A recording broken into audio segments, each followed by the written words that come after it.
Yeah, now, here we are now. It is a Monday night. Lou Marconi, my buddy, my pal, we're stirring the pot, and it's Nick Chubb Day. I'm wearing my Nick Chubb jersey. It doesn't fit quite great these days, but it looks good. You wear it well, John. I wanted to represent the heart and soul, the beat of the Cleveland Browns for years, these past 7 years.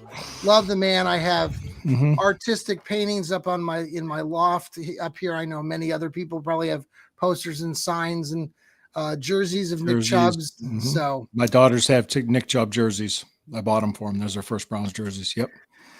Kind of knew it was coming. Yeah, kind of knew it was coming, but there's a variety of takes on it. I know it's business, Lou, but the other part of this, it sucks. It sucks nonetheless. I agree. I feel it too. I just wish that the Browns could have let him kind of part ways on his own, but I guess that was not. I guess we can talk about that later. I know you watched an interview with Andrew Berry that kind of talked a little bit about the Browns and the direction they're going, and so I thought it was it was a podcast that he did. I forgot the name of the general manager of the Jacksonville Jaguars. They were on a podcast together. You mean the 12-year-old GM? The young kid. He's a first-year GM, and they talked about how they came together and came up with how they were able to consummate the trade. Yeah. And if you remember at that time when that trade was being talked about, he kind of publicly said a lot of very good things about Travis Hunter. So he did. Yeah, he did. So I think he was kind of sweetening the pot. Like we stir the pot, he was sweetening the pot. He was trying to, let him know. He was being Kevin Costner. He was being Kevin Costner in draft day. Yeah, he was. I think what he did too was he had an interesting choice of words and interesting things, the way he put things, which I think could be him tipping his hand on how he wants to build the team or what he wants to do with the team moving forward. And unfortunately, Nick Chubb's turning 30 years old, or he did turn 30, I think. He's had 2 career-season-ending injuries in a row. That knee injury, I wrote about it in the article because I remember when that happened, and we were all wondering if he was ever going to play again. And he came back. He played again. I mean, it was great to see him on the field against Cincinnati last year. I don't think were you at that game? Because that was the infamous game when Deshaun Watson tore his Achilles. No, I was in Wichita, Kansas that day. Yes, and that was the same game when people were saying Browns fans were cheering him hurt. Those were Bengals fans doing it. It was a handful of Bengals fans, and it was quiet in that stadium. It was people. You could hear it because they were the only ones saying anything. So that's what it was. But anyway, going back, I'll tell you what. If you want to reminisce about memories of Nick Chubb, I will tell you what. Last year's Steelers game when he scored 2 touchdowns. Yeah, there you go. That was his best game back. Yeah, and it was nice to see him do that to the Steelers. And it was kind of like a revenge game for him. I mean, he would never say that, but all Browns fans felt that. So very. No, it's very. You can't. I mean, that was a good example that the last 2 seasons have been kind of a wash because he was, lost in one season, and last year he played in 8 games. Wasn't ready until halfway through. Broke his ankle. I know somebody was on social media saying, well, he blew out both knees. No, he didn't blow out both knees. Just one. It was just the one. I saw the video of Nick Chubb introducing himself to Houston tonight. Felt weird seeing him in a Houston jersey saying that, but there's so many things. 6,843 yards. I think some of us were hoping that he was climbing that ladder of great running back just behind Jim Brown. He probably Leroy Kelly. He was only 45 yards behind Leroy Kelly. Exactly. Yeah. 2 Hall of Famers. Yeah, I was hoping that they could let him at least get to that point, have him back for one more year, and he could cement himself as the best just beyond Jim Brown. So that's not going to happen. I've already made a bet with our colleague here on the Fanatical L's network, Steve Gill. I've already said, and I believe this, that Nick Chubb's going to go for 1,000 yards and help Houston propel them to another playoff run. They have such a dynamic, great team, the Texans. He could. I wouldn't be surprised if he bet does. $10, Lou. I got $10. $10. If he stays healthy, I could see him doing it. Absolutely. I'm not crazy. Games. No, if he stays healthy, that's the caveat. If he stays healthy, right? But that's the thing. He hasn't been able to stay healthy in the last 2 years. And once you hit 30, especially in a position like that. I mean, look what happened to Mari Cooper. Well, So I'm not, dealing with all sorts of things at the age of 55 right now. And I'm telling you, I am at it's my knee. 52. I can't figure out, Lou, if it's my knee or my hip, or if it's my hip and my knee. I can't. So which happened? Which came first? Can I also bring up something else? Like, I got a lot of good positive feedback from last Friday's show. I don't know if you saw it or heard I it. did. I heard. I had a Pittsburgh Steelers Jeff Hartman on. Yes. And we talked, just so you know, before the interview, I just told him this because we recorded that on last Wednesday at 1 o'clock. Yes. And and I kind of had to say, hey guys, let me let you know this was recorded before Aaron Rodgers, the news broke, but we talked about him. And he said, and we had a lot of, good and positive things. But the thing I told him before the interview, I said, you respect me, I'll respect you. Yeah. That's all I said to him. And he goes, okay, no problem. And that's it is.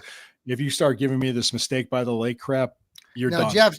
I will rip you apart. No, he's not like that. But there was, one guy tried to say, well, we're your little brother. And I said, well, the last 5 years, you haven't been. Yeah. We haven't been. So, I mean, you want to count 20 years after we got the death penalty? Oh, by all means, brag all you want. So, well, and it's sad too to think when you just before we leave the discussion about Nick, it's just sad that it happened, his devastating knee injury against Pittsburgh, and we can, that will always be a point of discussion. We were kicking their butt in that game. We were, and we were well on our way of taking that game like it was nothing, and it was such a gut punch. Everybody was so rattled by that injury on that. It was awful. It was like a death, and I think we all felt that for a day or two. Yeah. Oh yeah, I felt sick. Right. I felt sick after it, and it was it was really hard. It was one of the hardest articles I had to write was after that game. Probably. Well, there were some really good games, and he had so many great moments. I mean, you just talked about the Pittsburgh game this last year. You think about probably the best game, and even Dee and Jim Haslam mentioned it in their farewell, was the game against the Houston Texans, who he's going to play for now, when he could have run the ball for a touchdown and took the ball out at the 1 or 2 yard line. He should have done that against the Jets in 2020. Yes. Oh God, that was who would have thought that? He wasn't coached to do that. He wasn't told to do it. So he was a 3rd and 2, and he got the first down, and he had daylight, and he went to the end zone. We were up by 2 I was sitting there. We were all sitting there going, "My God, this is great. Week 1, we're going to win it." So much opportunity, but no, there's just so many things there. The run that he made against the Ratbirds in Baltimore, that one for 88 yards. The one against Atlanta. There was a game against San Diego that they lost, but he had multiple great runs in that game in recent years. I think about Oakland. The first game, the Oakland game, and then even that whole season, if Hugh Jackson wasn't a moron and knew what the hell he was doing, I understand what they were doing. I know they had the other running back, Carlos Hyde. By the way, it seems like every freaking running back, I think including Carlos Hyde, ends up going to Houston for the Browns. There was Johnson, DeAndre, or whatever, one of the Johnson kids years ago went to Houston. We've had a lot of other players go to Houston. So there was I'm trying to think. We even had Brian Hoyer. Yes. And Brandon Whedon go to Houston. Yes. Yeah. Trying to see here. Let me see. Nick Chubb is 29 years old. He'll turn 30 at the end of December. Yes. So he will. So he'll. I just think and I think the other part of this discussion, I heard Garrett Bush on the sports show today. I'm in Cleveland. He was talking, and I don't agree with him most of the time, but he did say, and I tended to agree with this, that, it's a sad day. I know we saw it coming. I know this is all business, but the idea that he meant so much to this team, and even the organization put out a video tonight. Thanks, Jack. Yeah, even the Browns themselves put out a video thanking Chubb. Why they couldn't have if Chubb wanted to come back, and you got to believe that Chubb wanted to come back, let him come back and finish his career. And what harm does it do? I know they drafted the 2 guys. Jerome Ford's still with the team, and but it was just the idea that it should have been on Nick Chubb's terms, and I don't say that for any other player other than maybe Myles Garrett, but then that whole, or even the Denzel Ward Ward, right? Those 3 guys, maybe David Njoku, but at this point, he's but But Yeah. those three guys, especially Nick Chubb. I mean, you could not have asked for a more professional, unselfish, just hard-nosed football guy, right? Yeah, absolutely. Personified the Cleveland Browns. I agree with you on this, and I hate to say it, but I think they didn't have a spot for him after drafting Judkins and Sampson. I think they just was like, well, if he's going to get a chance to play again, give him an opportunity to play. And they didn't want to do him wrong and just have him around. I think that's what it was. I'm just kind of giving the Browns the benefit of the doubt on this. I know it nothing lasts forever, and it's hard to have to deal with that. But at the same time, life's going to go on. I mean, the Cleveland Browns are going to go on. We're going to go on, and it's like, you know what? Well, we love them. We love you, Nick. Thank you. Before, I mean, we thought this season was. I mean, when his knee was bashed in again, that this was going to happen again. That it was going to.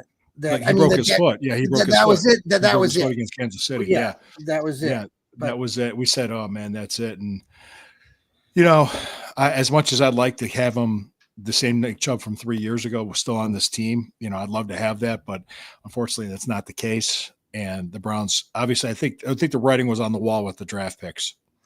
Yeah, obviously, yes. Yeah, I think they wanted to get younger, they wanted to get healthier, and they're figuring if they're going to run the ball 500 times this year, you're talking 200 carries to each Sampson and Judkins, maybe 100 to Ford. If split it up kind of that way, not those exact numbers, but you know what I mean. Yeah. I mean, could you see Judkins carrying the ball 250 times this year? I don't know. Yeah, I don't know. As a rookie, I don't know if you'll do that. So they could, but I don't know. So, but I think the offense definitely is going to be predicated on running the ball first and winning on first down. Well, that's a lot of the discussion now, right? I mean, we're going back to this sort of 2020 version of the Brownies, and then where it's run first. You got your gaps, your zone schemes on offense with the guys up front. That Joel Bitonio, all these guys are talking very positively about this mode, getting back into that. Do you think going into the season, like Jerome Ford, like we were just talking about Judkins, but is Jerome Ford still the guy? Like he's the veteran? No. I'm just thinking. I'm thinking from what I've seen, the first team guy in OTAs has been Judkins. So he's going to play. He's going to get some reps in the preseason. Yeah. He'll be the bell cow guy.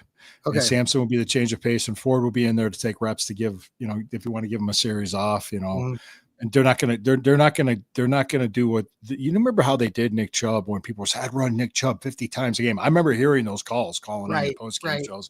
I'm like, do you want him to last 10 games in the season? I mean, geez. But like you'll see Jerome Ford get the carries, Sampson get these. It'll be split three ways throughout the season. You think so? You definitely think so. I think so. And I think they still have Pierre Strong on the roster. Yeah. He could still make the roster. You can see 4 running backs. And I think it's just I think it is disappointing, folks, and I know how much it sucks. But well, there's a lot of disappointment out there in social media right now. Oh yeah. There's a lot of it's split between, it's a business decision. And the other part of the split is, the Browns are a dysfunctional mess, and I'm fighting my own emotions going back and forth. I would say we're a dysfunctional mess at all. No, I'm just saying I'm just saying the opinions. They're going to say that no matter what. They'll say it no matter what. Remember when people last year were saying when we signed him to a 1 year, oh, this is bad. I'm like, how? Now, the deal that he signed $2.5 million with up to $5 million and could be 500 up to $5 million with incentives. Yeah. Right. Yeah. So we'll see. We don't play them on the schedule. Not unless we're in the playoffs. No. So not unless it's a playoff game. Yep. We still have Deshaun Watson. Well, he's not playing. I know. But the fact that he came from Houston, we've had this sort of back and forth with Houston. It was. So we traded Deshaun just to give us Deshaun. We gave him Nick Chubb. That's what happens. Right. That's what it turned out to be. I was going to say something. I mean, if you don't mind me switching gears a little Yeah. bit. Interestingly enough, when I saw that, I can't remember the podcast it was, but Andrew Barry used Yeah. interesting language on that because they were talking about how the trade, because it was a big trade. It was a big, and game early top 5, 2 teams in the top 5 Right. traded, and it was day 1 draft trade. And this started with the new GM at the NFL annual owners meetings.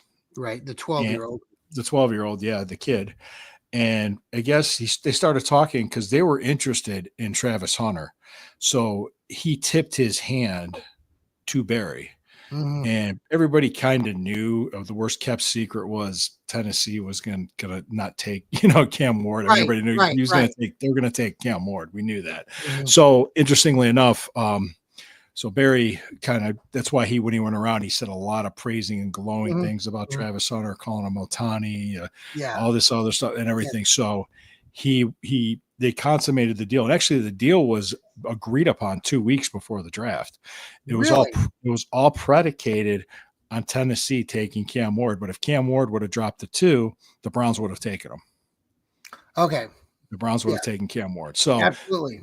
That's why they said, okay, if Cam Ward goes to Tennessee, that would have been interesting if they had taken Cam Ward, because I wonder what the discussion would have been now. I mean, we know what the discussion is now with Flacco and Pickett, but if we had taken Cam Ward, boy, that would have. Yeah, everybody like, whoa, everybody be calling up and arguing, and this guy's the greatest thing since sliced bread. No, he sucks. One guy thinks he's great. One guy thinks he sucks. It's great. I love it. Well, that's an interesting take. Interesting. Yeah. Andrew. Well, I'm not done yet, because he had some very interesting language, because he talked about where the Cleveland Browns were this year as an organization after coming off a disappointing season, which disappointing is an understatement. You think? Three wins? Yes. I think we all were. I think we all felt the sting in that. We were all frustrated. And I've shown my frustration on it too. Yes, you have on occasion. Oh, I do. Yeah, I've been pretty even keel though, Lou. I've been trying to. I'm working. I've been monitoring you, from afar. Even on my Burning River Browns talk show. Even when you're doing that, you never know when Johnny Cleveland is watching. Yes, I know. Hell, everybody's watching. No, it's been great, Lou. I love your show. I tell this about before I interrupt you. I know. That's okay. It's okay. All you guys do a great job. By the way, I just want to throw this out here. Folks, I love the fact that you guys are watching us here on YouTube, on the X, all these places. Yeah, we're getting the views. Subscribe to our Apple channel, Spotify, our audio downloads. That's where we really need to kick it into high gear. And we actually have, Lou. I got the data this afternoon. You didn't see it because you're not in the group chat. No, but we're skyrocketing. We're like 250% more right now than we were last month, and last month was our record. We're at 1,300 downloads already, Lou. It's my soothing voice is what it is. Well, and here's the funny thing, Lou. It's like our shows, we're getting a handful of good audio, but it's somehow they're magically appearing. Like I talked to your buddy Jeff Hartman in Pittsburgh about this. Buddy, no, I know, but he helps run Fans First. And he mentioned to me how sometimes these audio podcasts, they will they'll like hold them and then they release them all at the same time. So sometimes you'll get a huge dump of extra audio downloads. It's based on the algorithms, I think. Yeah, something. It's weird because our normal day-to-day audios aren't looking like that amazing. But like I said, we're almost 250% more than we're at 1,300 than from a year ago or from last month. Last month. Oh wow. That's what I'm saying. Right. Until the season starts. That's what picks up for us. I mean, I think once training camp's the 3rd week in July. So here we are in the 2nd week of June. So it's coming quick, guys. Anyway, back to your story. What Barry said was he talked about the disappointing season, and he said we're right now at a point to do a strategical pivot. Pivot. Like that part in Friends with the couch. Yep. Chandler and Ross. Pivot. That's what he did. He said strategical pivot, which means, okay, Deshaun Watson was a bust. It blew up in our faces. We got to figure this out. We got to start bringing in young talent. So he said, how are we going to do this? Are we going to try to build as much talent around a good young quarterback? Or are we going to try to get generational talent at quarterback? So that's what his 2 ways. And really, if you think about the direction they went, They Yes. traded back 3 spots, got more assets. They did. They got more assets in draft Yeah. cap because they have 2 first-round picks next year. Both of them will probably be in the top 15. I would think that's safe Yep. to say. Yep. Now, they also got brought in 2 young quarterbacks, rookies, that the team likes. They Yeah. liked Dylan Gabriel. Shador Sanders, I mean, they wouldn't have drafted him if they didn't like him.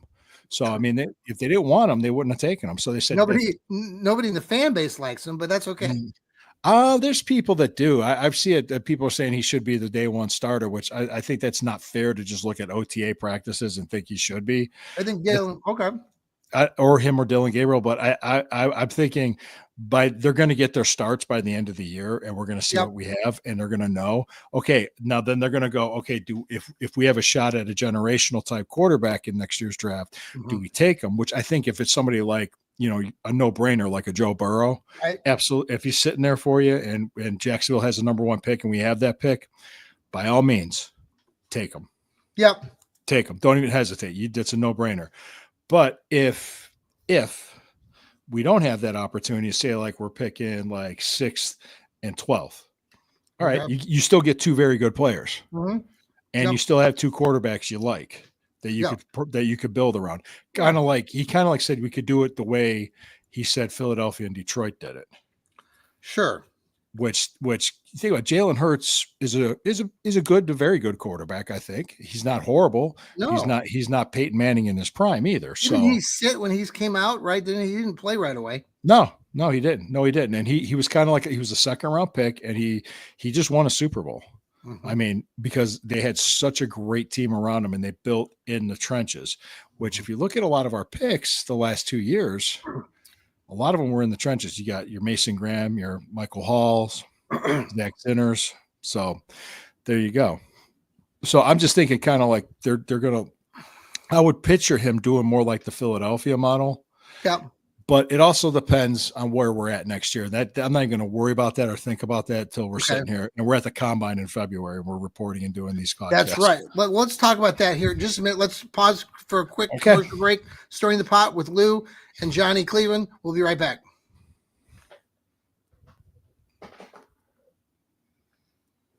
All right, we're back from our hiatus. Thank you for joining us. There's Lou Marconi. I'm Johnny Cleveland, and this is the Stirring the Pot. We've been talking about Andrew Berry and his conversation that he had with the Kid GM podcast, the Kid GM. By the way, Draft Day, the old movie with Kevin Costner, kind of like 11 years ago. Yeah. Yes. I was down in the Flats on Saturday, went to the Guardians game. Great place down there. No, I can't think of the name of the restaurant. Flatiron Grill? Grill? Yeah, Flatiron Grill. We were talking about before the show. Yeah. Yeah. So it's a pub. And folks, if you ever go down to the Flats, there's lots of things to do down there, but stop at this restaurant. They actually have shuttle service to and from Guardians games and Browns games. They have shuttle service to the Browns games, but not on the way back. You can either walk or get an Uber because Browns fans are a little bit more nuts than Guardians fans during the summer. Anywho, we were driving to the Guardian Stadium to Progressive Field, and we drove by the Sunoco gas station that is famously in the Draft Day movie. Do you know what I'm talking about, Lou? The scene where Kevin Costner stops to fuel up in the morning of the Draft Day, and we were driving in the van, and I said, that looks really familiar, and the guy said, yep, that's from the Draft Day movie. So there you go. Little movie trivia. What else you got on your mind, Lou? You had a good show. Thank you. Yeah. Thank you. What else was on my mind? I think we talked about this on Friday too. I'm going to make some bold predictions. I think DeJuan Jones will be our starting left tackle. You do think he's going to go on the left tackle? Okay. Well, he's getting reps at first team left tackle in OTAs, and he's on the field. He's playing, and he looks like he dropped about 30 pounds. Yep. So he looks like he's in shape. He'll be in shape for training camp. My bold predictions is we're gonna be better than 3 wins. Okay. Well, don't want to put myself on a limb too much. I think you're going to see better offensive line play. Yeah. The other thing too, they're doing 11-on-11 drills in OTAs, which they didn't do last year. Yes. And I think we're going to see a more physical training camp, and you're going to see players playing in the preseason. You're going to Yes. see a team more ready to play week 1 than you saw last year. Yeah, I And agree. Now, I go want ahead. I want to give you some things from our colleague Steve Gill, and I want to ask your reactions to these because that you're kind of talking about our preparation for this season. And Mhm. Steve went back and has been reviewing the games from last year, and kind of also talking about He's what's still sitting needed. through that shit. I know, but I mean, he's doing his research. Good job, Steve, with Dog Pound South podcast. Yeah, But thanks, Steve. what I think this is, I wanted your observations on this and turn how, like what we're doing now with these OTAs and how we're going to ramp it up here with the mini camp here. So that he was just saying that the Browns defense in general was bad, not just at the end of games, but for many games they did not stop the run. A lot of people think that they were stopping the run. They really didn't. He did say that Jerry Jeudy was a very good number 1 wide receiver for most of the season. Mhm. He also made an observation to basically that we should have beaten the Giants. I know you've mentioned that before. Oh, yeah. We should have beaten the Raiders in that game. We were winning, and Yeah. and he also said by game 6 of the season, the Browns are on their 3rd center. By week 6, they're already on their 3rd center, offensive center.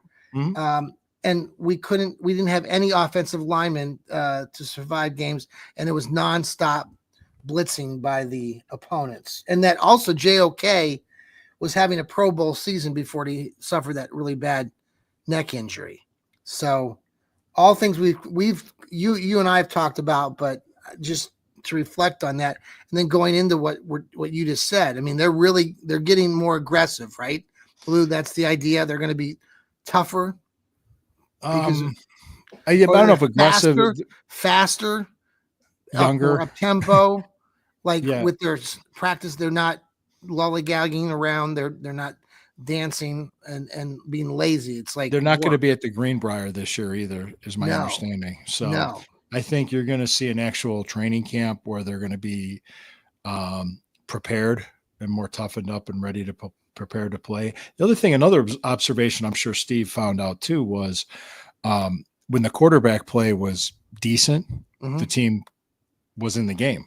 Yeah. You were in the game. I mean, a lot of why the defense didn't look as good was because the offense sucked so bad. How many? You think back to that first Giants game. I remember I was sitting there because Deshaun Watson was still playing. That was the first game of the season. Oh, yeah, It was terrible. it was terrible. Like if they just had any ounce of ability on offense, they could have run away with that. I remember Daniel Jones running in a touchdown for the Giants or throwing a 1 or 2, and we had some Giants fans sitting next to us, and I was just like, they're making Daniel Jones on our defense looked fantastic, like he was the next Tom Brady for that. Yeah, and he didn't last the year. But it was still winnable game, even though he looked good. The opponent, like, or how the about Browns, that one when an interception got called back doing a ticky tacky roughing the passer call when he didn't even get knocked down, but they called a roughing the passer. Oh yeah, yeah. And then they drove down and scored. We would have had a chance to go up 14-0. Oh, I forgot about that. Yeah. I remember because you want to see me lose my stack, lose my shit, and blow my. Oh, I was screaming. You were screaming. Yeah, I was screaming. I think that referee could have heard me because I was. No, I remember because we jumped on them quickly. Right, it was 7-0. Yep, and we recovered a fumble from the kickoff. Yes, and scored. First offensive play was Watson to Cooper. Boom. So when the quarterback play, like the Cincinnati game, Cincinnati game, it was decent, and we were in the game. That was that opening kickoff that killed us. Oh yeah. And then you had the Baltimore game, the Steelers game. Those games we won, and we were in the Denver game, but it was just too many interceptions, and it was just the turnovers were killing us. So I mean, if we have decent quarterback play, and not turn the ball over with this defense, I think we're going to be in a lot of games. Like you said, the quarterback play. I think you think about this now. We have this whole new set of QBs in for the Browns. Long gone are DTR and Deshaun Watson and whoever else was the other backups. Now we have 2 rookie quarterbacks, Joe Flacco and Kenny Pickett. Right. I mean, it's totally going to be new. I think it's going to be something to build on. Mm-hmm. Browns fans should be optimistic, though I'm pretty depressed today with Nick Chubb leaving. I'll get over it. Browns fans will get over it. And the first time that We all will. Quinshawn Judkins scores a touchdown, OSU, the OHIO, there will be fans screaming that when Judkins scores his first touchdown. So, no, I think that'll alleviate some of the pain, but the Browns really need to get off to a good, fast start this year. And maybe like you're saying in these practices and really ramping it up with their tempos and their aggressiveness. We don't want them injured because we know what the injury bug can do. It can decimate a team, and that's what we saw a little bit last year. I mean, they were injured coming out of the gate. I mean, right. That's what, a lot of the offensive line was. I mean, we like you said, we're on our third center by the 6th week. I mean, and there was a lot of like holding penalties, false starts, sacks, just negative first down plays, and over 70. We have been one of the most penalized teams, and that's really a bad thing for Kevin Stefanski. I saw you wrote an article about Kevin Stefanski this week. Mm-hmm. If he's on the hot seat, I said, now it's too early to say now. Yeah. But I did make a point saying that, 3 wins isn't going to cut it. So I'm not saying he's 100% safe either, but I'm saying it's a little bit too early to say that, because I've heard people talking about it. And I just kind of get an idea on that. I think, how many wins do you think it would to keep his job? Mm-hmm. It's hard to say. I mean, it seemed like the way they handled themselves this offseason was they're building towards the future. They're not thinking like, we got to win now. I mean, I'm not, just to be honest with you. And that's why a lot of fans are kind of like, okay, let's see what we can do now that we get this Watson crap behind us, even though he technically is still on the team, but he's not gonna. Yeah, I think all language aside, they're moving on from him. That I did say that. Yeah, go ahead. No, I lost my train of thought. Well, I would say I kind of was playing the scheduling game, but I don't like to do that. No, but I think if you look at what they could do, which is start off by winning half your divisional games, splitting them. That's 3 wins. 3-3 in division. Okay. Yeah. All right. Let's look at other games. We play the AFC East. Jets. Depends on what kind of team the Dolphins are. Then you also have the Vikings, and you kind of don't know what you're going to get with the Vikings either. Could be a winnable game. Let's just kind of say it's in the kind of gray area, winnable. I think the Chicago game could be winnable. So I just did that. I just did 4 right there. Then you got Tennessee, could be winnable. There you go. You got the schedule up there. Yeah. Then, the Raiders, that's going to be tough out in Las Vegas. I almost said LA. Right. But I'm just looking at some of these games that are potentially winnable games. The week 1 game, I think, is a definite win. If you come out of the gates, and my opinion, if you got to win week 1, you're at home against the Bengals. Yeah. You're and they're notoriously slow starters. They always start their season slow. Cincinnati always does. And they're probably going to try to break that trend. The thing was, we faced the Steelers in week 6. Their bye is week 5. Right. They're coming off their bye, and we're coming back from overseas. Yeah. So it's like, oh, great. Okay. So how's that going to turn out? Then you got the Patriots. It's hard to say, but I just kind of rattled off like 8 games that if they split the division, they could win 8 games. I mean, I'm not saying I don't think it's too crazy. I said somewhere between it's funny 7 though, Lou, right? Yeah. Because you won 11 games 2 years ago. Then you win 3 last year. Right. Everybody coming in under the sun was predicting a big season last year. I was. Lots of wins. You were. I was. Mm-hmm. I was saying, well, wait, whoa. But I wasn't saying they were going to be just 3 wins. But I was saying, what if the season goes south? Well, it did go south. Now, there aren't a lot of people that I'm hearing, at least right now, that are willing to go out on the limb and say, oh, the Browns are going to be right back up. They can get 9, 10, 11 wins again this season. I haven't heard anybody say that. I'm not saying that either. I'm just saying it's just funny because the perspective on it, the perception. And the team, I know we've changed, but a lot of the same veterans are still here, including Denzel Ward and Myles Garrett and David Njoku and amongst others. So it's just funny to me because we're being much more timid with our predictions because we were rattled as a fan base. And I think as analysts, as we analyze this stuff, I mean, I know I'm a little bit more like, well, shit, they won 3 games last year. Well, where are the wins this year? If we noticed, I kind of did this exercise that fans will do this. They'll talk themselves into wins. Yes. And I did that last year. And I kind of noticed that with Jeff Hartman, with Aaron Rodgers. Oh, we could win 11 games with Aaron Rodgers. Yeah. And I'm thinking, like, I don't know. I mean, I really don't know. I don't know if Aaron Rodgers is going to be any good or not. He hasn't been good. I'm not worried. I'm not worried about it. Now, he did say, I saw something, Kevin Smith, who writes for them too, was talking about Aaron Rodgers. And I mean, I know he's still got it. Like, he's a savvy veteran, but some of the passes that he can make that some of these other younger guys can't make. I mean, that's pretty obvious to me. So, I mean, I'm going to give them some wins, but I don't like it. I mean, I don't like Aaron Rodgers personally. I think he's a jerk, but I don't know him. I don't know him personally. I know. I don't care. I don't know him either, but I don't care, Lou. Yeah. But now he's wearing a Steelers uniform. I don't like him. Well, that's right. I don't like him. So I make a lot of crazy accusations. And it was funny. I saw buy an Aaron Rodgers jersey now, and I'm like, oh, geez, go ahead, people. Hey, by the way, I've been eating. I don't know if you've been watching. I've been eating these sweet tarts while we've been on our show tonight. Do you have a favorite flavor of sweet tart? Because right now, I take out the yellow ones, the green ones, and the blue ones. I don't like any of those 3. I primarily go for the grape and the cherries. No, what about? I'll eat the reds, I guess. I don't know. I really don't. I never even thought about it. I'll just eat them. I don't even have a. This is important to me, Lou. Mm-hmm. Yeah, I'll just say this. It's important to you. I'm not any predictions I'm going to make is this the way I'm just going to take this year. I'm not going to stress about it. I'm not going to get all bent out of shape.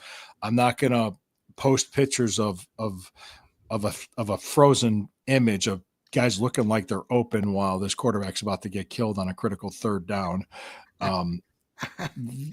Yeah, I can't wait for that to happen with Shador or Gabriel, Yes. I kind of just want to see a lot, yeah. Yeah, or people talking about play calling and stuff. Yeah, that'll work. I don't want to get y'all wound up. That was just like they could call better plays than Stefanski. I'm like, all right. Yeah, okay, let's not go there. Yeah, okay. And so you think 8 wins? 8 wins is 8. I think 8 wins. I said somewhere between 7 and 9. What if the magic of Joe Flacco returns? Then it returns. That's great. Right? He plays 17 games and wins 12, and we win the division. He passes for over 400 yards in like 5 straight games.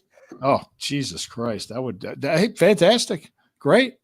Right? Great. I love it. Now, he hasn't played in more than 7 games over the last 4 seasons in any single season. So yeah, I kind of joked with Jeff about the Brown Steelers game will be the geriatric bowl with Joe Flacco and Aaron Rodgers. What did Jeff have to say about that? You laughed when I said that. I said, but there's a more interesting story might be is if Kenny Pickett comes back to Pittsburgh. And I think Pickett could do well in this offense and be productive, meaning that you don't have to be the hero. We saw that with Baker Mayfield. I know Baker always wanted to be the hero, but he managed a lot of games. He did just what he needed to do. That 2020 season was a reflection of that. Don't you agree? I don't think Baker did anything spectacular in 2020, but he knew how to manage the game. He kind of came off of his, high horse a little bit by 2020 and led the team to a good season. I think Kenny Pickett definitely could fall into that category. Oh, sure. He could have a productive season. And didn't you say, when did they play in Pittsburgh at week 6? Week 6. And so you were saying, I heard you on their podcast with Jeff talk about that. It could be It could be. It could be Pickett coming back. It could be Flacco versus Rodgers. Right. You were joking. I heard that part on your Yeah. show. Yeah. Well, I mean, we gotta, like I said, we have to kind of take it. Let's see progress from what we Mhm. just had. Let's Yeah. see what we did last year. Because last year, I remember Jed Wills was god awful. Yes. He's gone. Yes. DeJuan Jones played pretty good at left tackle, and he got hurt again. If he could, if DeJuan Jones could stay healthy, he could really make a career here. There's a couple other guys, and I know Steve Gills mentioned that they've picked up that it should help also on both the offensive and defensive line. I can't think of their name. Cornelius, is he an offensive lineman or? It's offensive line. Cornelius, yeah, and then there's Tarek was another one, and then there's a defensive guy too that from the Bears that they got. Yeah. I'm trying to remember his name too. Oh, he's an offensive lineman. With the one guy who's a guard with the Bears, but I think he came here to a chance to compete for left tackle. Yeah, okay. Well, lots of things coming up. We've got the mini camp. I think it starts next week. Yep. If I get that right. Okay. So we'll be on. If anything else breaks, I'm sure we'll come on sooner. But we'll come back on in a couple weeks. Back in 2 weeks. And when did you want to go back to weekly? Do you want to? I'm thinking we should probably start doing that here as once maybe training camp. Training camp starts there the end of July, first part of August. I think the fans will want to see and hear from us here on Stirring the Pot. We really appreciate everybody watching us tonight, listening to us on Spotify, Apple, anywhere you can find your podcasts. We are there. Lou Marconi has Burning River Browns Talk. Lou and his counterpart, Sherry. By the way, Sherry's probably a happy camper tonight. Way to go, Sherry. Your team, your Florida Panthers, are up 4-1 against the Edmonton Oilers in the Stanley Cup. The series 4-1. 1-1. They're in the second period right now. Florida's looking pretty strong in this game. So I know Sherry's a big Florida fan. Oh, absolutely. Absolutely. She's a big Florida Panthers fan. Folks, just like I said, too, let's also keep in mind with these OTAs and this footage you're seeing at shorts and helmets, let's be fair. Be fair to Shedeur Sanders, be fair to Dylan Gabriel, be fair to all these players. Let's see them play in live game action. Let's start with the preseason first. And then remember that it is preseason. So just let's pump the brakes, okay? I mean, I'm glad they addressed running back and quarterback in the draft. Yeah. And I'm glad of the moves that they made, and we'll see what happens. But let's be fair to these guys, okay? Please, let's do that. It is a pivot, like you said. It is a pivot for the Brownies. Yeah. Strategic pivot, which they need to start bringing in young talent, and there's things to be optimistic about. I'm really more optimistic to see how this offense is going to look. I'm kind of, because last year's offense was so pitiful. You should write your next article about that. I had an idea too. Yeah. I said, like, how will the offense look without Nick Chubb? There you go. Yeah, we could do that. I think that would I work. actually got one probably coming out tomorrow. I'm talking a little Buckeye stuff. Okay. Jeremiah Smith contending for a Heisman. Yes. Oh, I like that. Yeah, I did that one. I did one. I talked about the Michigan thing. That was this weekend, and I talked about it Friday. Yeah, it's interesting. I sent you that podcast. I did. I watched a little bit of it. Yeah, that guy was from Tennessee. See, I didn't know how that scandal broke, but I guess it started. This is what I heard was that Connor Stallions bought tickets for a guy to do a Tennessee game. Okay. And they stole the signs from Tennessee and from Clemson and got them to South Carolina. So both those teams would lose to South Carolina and not get in the college football playoff because Michigan would have to face them. And that's how it started. That's how it started coming up. And then they see him on the sideline in the Central Michigan coach got fired, people. Yeah. Because of that.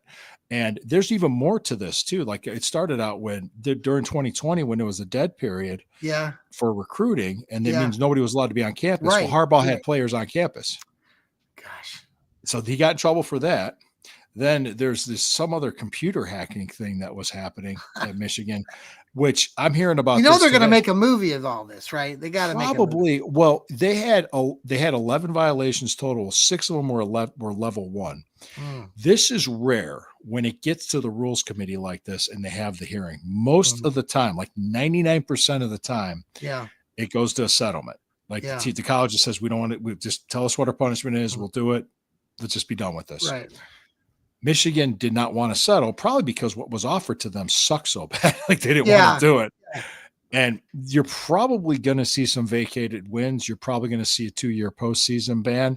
And I wouldn't be surprised, but although it's considered unlikely, they could vacate the national title. They could. Well, let me tell you the story that I heard. It was in 2020, COVID year, conference call with the Big Ten coaches. Harbaugh and Ryan Day got into a spat, and Ryan Day said, you know what? We're going to drop 100 on you in Ann Arbor. And guess what happened? Harbaugh's guys had COVID, couldn't play. Oh my gosh, that's right. And he is yet to beat Ohio State. If they would have dropped 100 on him, if they would have blown him out, he would have been fired. All of them would have been gone. So then come 2021, Connor Stallion starts doing the sign stealing. They got all this. They did all this nefarious recruiting. They started beating us. They had all this recruiting coming in because they went from a 60% or 65% winning coach to a 90% winning coach and started bringing all this talent. So you tell me, so it's interesting what's going to happen, but it could take like months before this decision comes down. Which is fine. But I was talking about, hey, this Ohio State team's loaded again. So it's supposed to be. So anyway, that was that. And I think there's a lot to talk about this football season, a lot to look forward to. And the other thing I don't understand, the first game of the season for Ohio State, Texas at noon. Oh, I know. Well, that's a Saturday night game. I don't know. No, Fox. That's their whole kickoff. Yeah, I know. I've heard that a lot down here in Columbus. It's been on the news as the lead story and many things. But the Michigan scandal too? Not that as much. I don't. Well, maybe it has. I know when the Texas thing came out, that whole game, I did catch the news that day. If you put it all together, it kind of makes sense, and you're going, So we'll see what happens. But thank you guys. Appreciate it. I'll see you guys Friday night. Friday night. You got a special guest coming? Nothing yet. No, not as yet. I've got a date night with my wife, so I don't know. It's okay. I won't bother you. I won't bother. Nothing going on as of yet. So, but we appreciate it. Thank you guys so much. Stirring the pot. Have a great night. Go Browns. And thank you, Nick Chubb. We will miss you. I'll miss you 24. Take care, everybody. Thank you.